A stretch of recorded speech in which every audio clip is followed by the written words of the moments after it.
Welcome back to the Print 3D channel. Today is January 25th, and that means day 25 of the 3DP 365 project. And on today's episode, we're going to show you how we printed out the bust of Nikola Tesla, so stick around.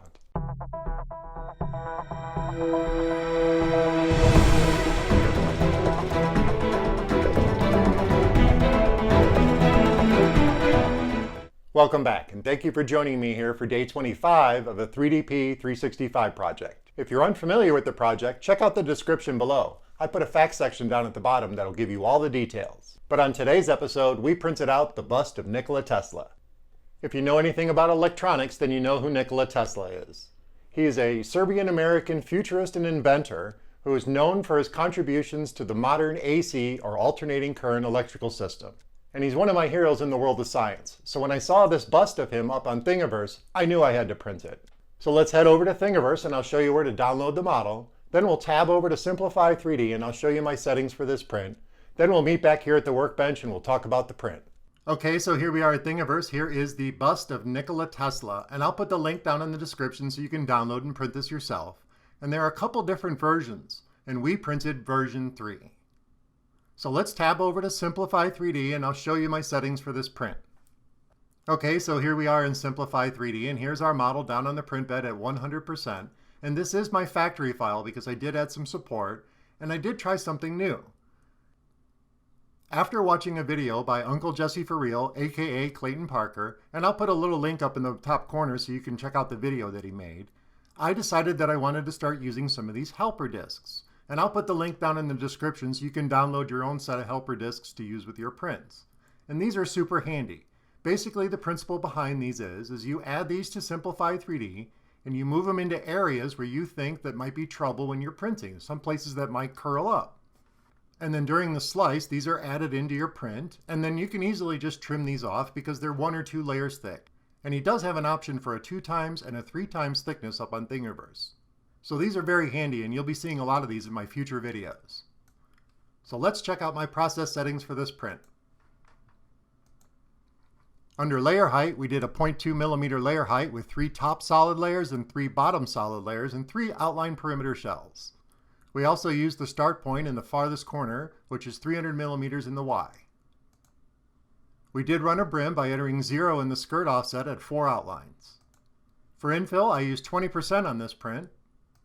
We did generate some custom support material, so support material is on.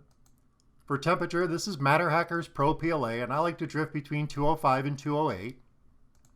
For cooling, we used a 2-stage cooling. For the first 2 layers, the fan will be off completely, and then on the 3rd layer, it'll kick up to 70%. For speed, we ran this out at 40 millimeters per second, so let's hit OK, and I'll hit Prepare to Print, and we'll show you how it slices. And this is a very detailed model, but this should slice pretty quick.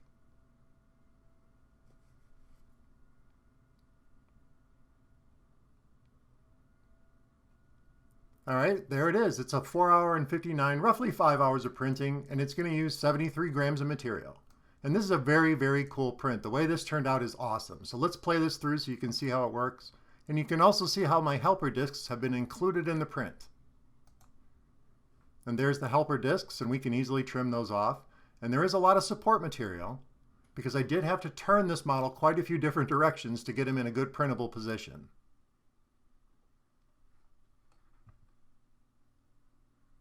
So let's stop it here and let's back this up a little bit and let's zoom in and take a look at those ears because they look pretty rough.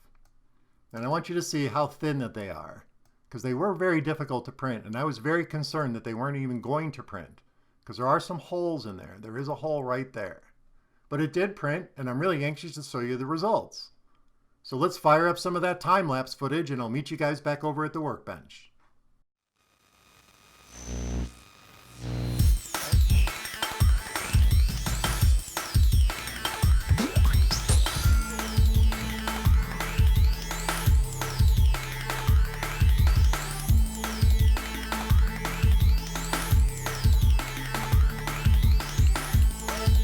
Okay, so that was a cool little bit of time-lapse footage, and here is our finished print. And I'll put some close-ups in at the end like I always do. But this actually turned out pretty good, and I'm really happy with this print. Even though we did notice in Simplify 3D that the ears were a little bit too thin and they may not print, they actually printed and they're a little bit rough. And underneath the chin got a little bit rough because of the support material. and there is some support material scarring on some parts of the model. But other than that, I think it turned out pretty awesome. I mean, that looks really, really cool.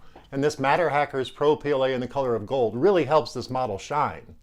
And by using those helper discs, that helped keep the model down, even though we did run a brim. So all in all, I think this is a pretty successful print, with one small issue. It doesn't really stand up. Here, let me show you. I've been using the support material as a little stand, but it doesn't really stand up. So I'll be keeping the support material piece around for just a little bit of a stand until I can figure out how to make this guy stand up on his own. Well, that about wraps it up for day 25 of a 3DP 365 project. I hope you found this episode interesting. Please remember to subscribe to the channel, comment, like, and share those videos, and join me again tomorrow for the very next episode of the 3DP 365 project. This print turned out awesome. After I create a new base for him, I'm gMax sizing this guy.